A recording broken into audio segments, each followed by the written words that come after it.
చిన్న ప్రార్థన చేసుకుందామా. పరిశుద్ధుల నమ్మదగిన తండ్రి, ఇదిగో దేవ నా తండ్రి, నీ ఆలయంలో నీవు శిలువలో పలికిన 5వ మాటను అయ్యా నా తండ్రి నేను అందిస్తుండగా నాకు కావాల్సిన కృపను అనుగ్రహించు. నా నోటికి నీవు తోడై ఉండి నీవే నీ ఆత్మ ద్వారా నడిపించమని నజరేయుడైన యేసు అధికార నామములో ప్రార్థన చేస్తున్నా పరమ తండ్రి, ఆమేన్. మరి 5వ మాట మనం చదువుకుందాము. యోహాను సువార్త 19వ అధ్యాయము, యోహాను 19:28. అటు తర్వాత సమస్తమును అప్పటికి సమాప్తమైనదని యేసు ఎరిగి లేఖనము నెరవేరునట్లు నేను దప్పికొనుచున్నాను. యేసుక్రీస్తు వారు లేఖనము నెరవేరునట్లు దప్పికొనుచున్నానని అన్నాడంట. మరి క్రీస్తు శిలువ బాధలలో పడిన ప్రతి బాధ పాత నిబంధన గ్రంథాల్లో ప్రవచనాలు అనేకమైన ఉన్నాయండి. అందులో ఈ దప్పిక కొనుచున్నానన్న మాట కూడా ఒక ప్రవచనమే. ఆ ప్రవచనాన్ని మనం ఒకసారి చూద్దాము. 69వ కీర్తన 21వ వచనం. వారు చేదును నాకు ఆహారముగా పెట్టిరి, నాకు దప్పి అయినప్పుడు చిరకను త్రాగనిచ్చిరి. మరి ఈ ప్రవచనము పాత నిబంధనలోనే యేసుక్రీస్తు వారిని బట్టి లెక్కింపబడి ఉన్నదని మనం తెలుసుకోవచ్చండి. తర్వాత మనం చూద్దాము, యేసు ఎందుకు దప్పికొంటున్నాడు. ముఖ్యముగా మరి ఈ లోకంలో మనం జీవిస్తున్నప్పుడు మన శరీరానికి నీళ్ళు అనేది చాలా అవసరము. అది లేకపోతే మనం ఏమవుతాం, డిహైడ్రేట్ అయిపోతే ఇంకా రకరకాల రోగాలు వస్తాయి, హాస్పిటల్ అడ్మిట్ అవ్వాలి.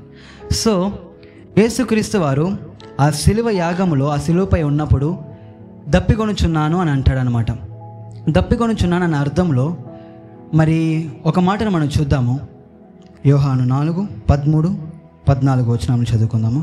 యోహాను రాసిన 4వ పత్రిక 4వ అధ్యాయము. అందుకు యేసు ఈ నీళ్లు త్రాగు ప్రతి వాడును మరలా దప్పికగొనును. నేనిచ్చు నీళ్లు త్రాగువాడెప్పుడు దప్పికగొనడు. నేను వానికిచ్చు నీళ్లు నిత్య జీవమునకై వానిలో ఊరేడి నీటి బుగ్గగా ఉండునని ఆమెతో చెప్పాను. ఇక్కడ మనం చూస్తున్నాము సమరయ స్త్రీ గురించి. సమరయ స్త్రీ యొక్క స్టోరీ మనందరికీ బాగా తెలుసు. సమరయ స్త్రీ ఒక బావి దగ్గరికి నీళ్లు చేదుకోవడానికి వచ్చినప్పుడు యేసుక్రీస్తు వారు ఆ ప్రాంతానికి వెళ్తుంటారనమాట. మధ్యలో దప్పికొన ఆగి అక్కడికి వచ్చి సమరయ స్త్రీ దగ్గర నాకు కొంచెం నీళ్ళు ఇస్తావా, దాహంగా ఉందని అంటారనమాట.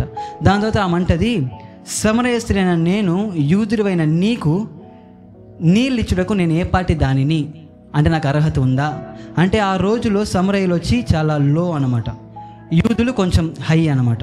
సో ఆమె అట్లా అంటుంది, నేను ఏ పాటి దానని అని.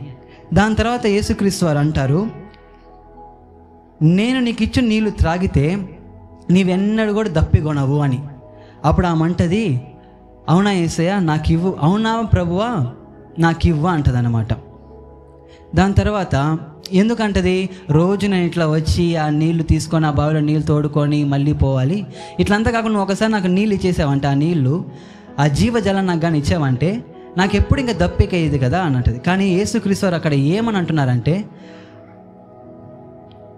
అది భౌతికమైన దాహమా లేదంటే ఆత్మ సంబంధమైన దాహమా? ఈ లోకంలో మనకి అనేక దాహాలు ఉంటాయండి. లోక ఆశలు, లోక ఇచ్చలు, పాపాలు అనేకమైనవి. ఈ రోజుల్లో పాపం ఎలా ప్రబలుతుందంటే చాలా విస్తారంగా ప్రబలుతుంది. దాంట్లో మరి ముఖ్యమైన వస్తువు ఏంటంటే ఫోన్ ద్వారా పాపము ర్యాపిడ్గా స్పీడ్గా వెళ్తుందన్నమాట పాపం అన్నది. సో ఆ పాపాలు ఏదైనా కావచ్చు, అది వ్యభిచారం కావచ్చు, దొంగతనం కావచ్చు, ఏదైనప్పటికీ కూడా ఆ పాపాలంతటిని కూడా ఆ దాహం అంతటిని కూడా తీర్చేది ఏంటంటే దేవుడిచ్చు జీవజలము. మరి మనము చూద్దాము, జీవజలం అంటే ఏంటి, దేవుడిచ్చు జీవజలం అంటే ఏంటి? దాహాన్ని తీర్చడానికి జీవజలాన్ని ఇస్తా అంటున్నాడు. అసలు జీవజలం అంటే ఏంటి మరి అక్కడే చూద్దాము. యోహాను రాసిన పత్రిక 7వ అధ్యాయంలోనే 7వ అధ్యాయం 39వ వచనం చదువుదామా. యోహాను 7:39. తన యందు విశ్వాసముంచువారు పొందబోవు ఆత్మను గూర్చి ఆయన ఈ మాట చెప్పెను.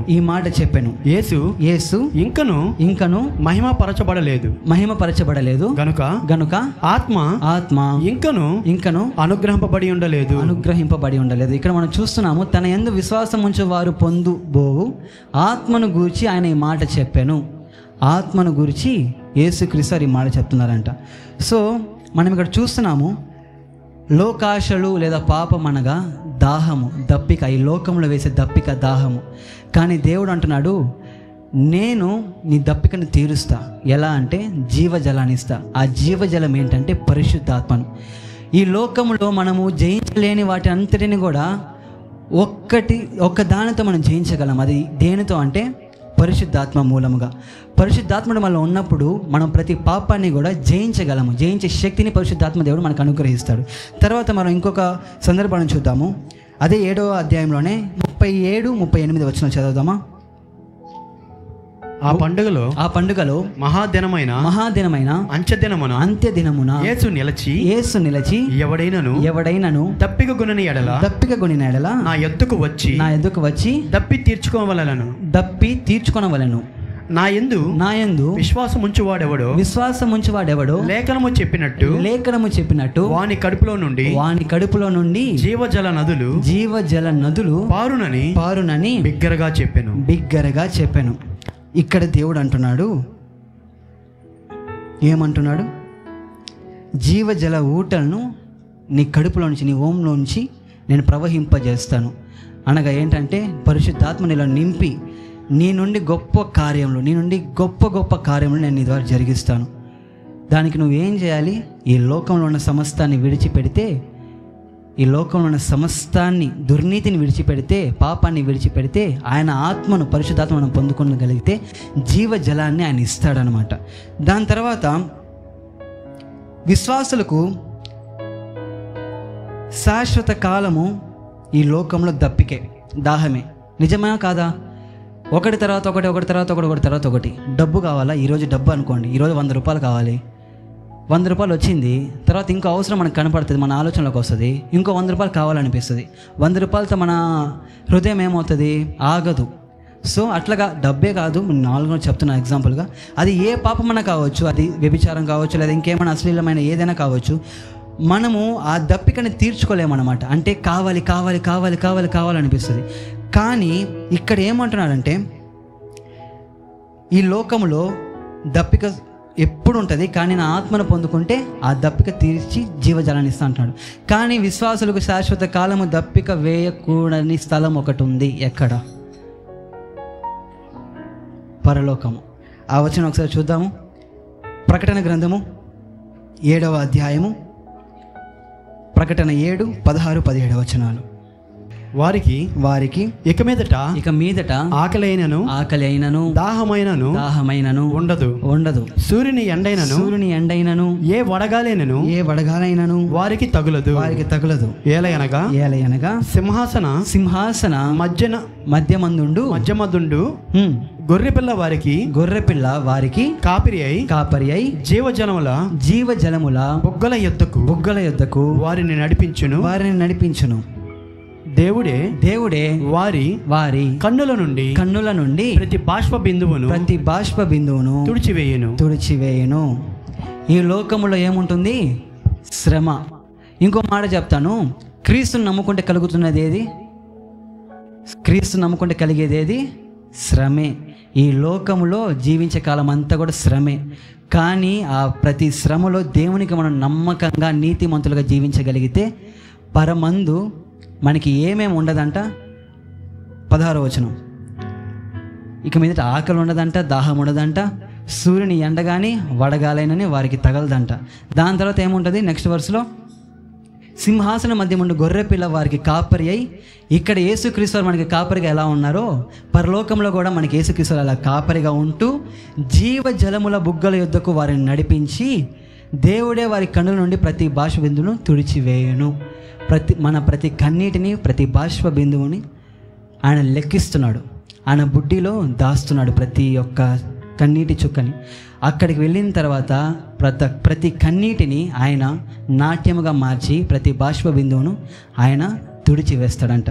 దేవుడు ఎంతో చక్కగా దప్పిక గొంతు గురించి మాట్లాడాడండి. మనం ఈరోజు సిలువకు శత్రువులుగా ఉన్నామా, మిత్రులుగా ఉన్నామా? ఒకటే మాట కంక్లూజన్. సిలువకు శత్రువులుగా ఉన్నామా, మిత్రులుగా ఉన్నామా? ఎందులో మన దప్పిక ఉంది, ఎందులో మన దాహం ఉంది? దేవునిలో మన దప్పిక ఉంటే, దేవుని విషయంలో మన దాహం ఉంటే, ఆత్మ సంబంధమైన వాటి విషయమై, ఆత్మవరాలు కావచ్చు, కృపావరములు కావచ్చు, వాటి విషయమై మన దప్పిక కొని ఉంటే ఎంతో ఉన్నతమైన స్థానంలో, ఎంతో ఉన్నతమైన స్థితిలో మనం జీవించగలము.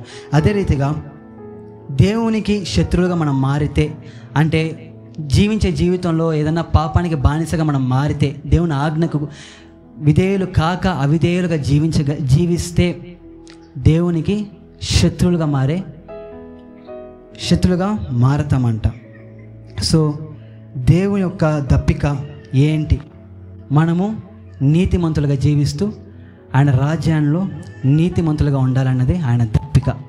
ప్రభు కొద్ది మాటలను దీవించునుగాక. ఆమేన్.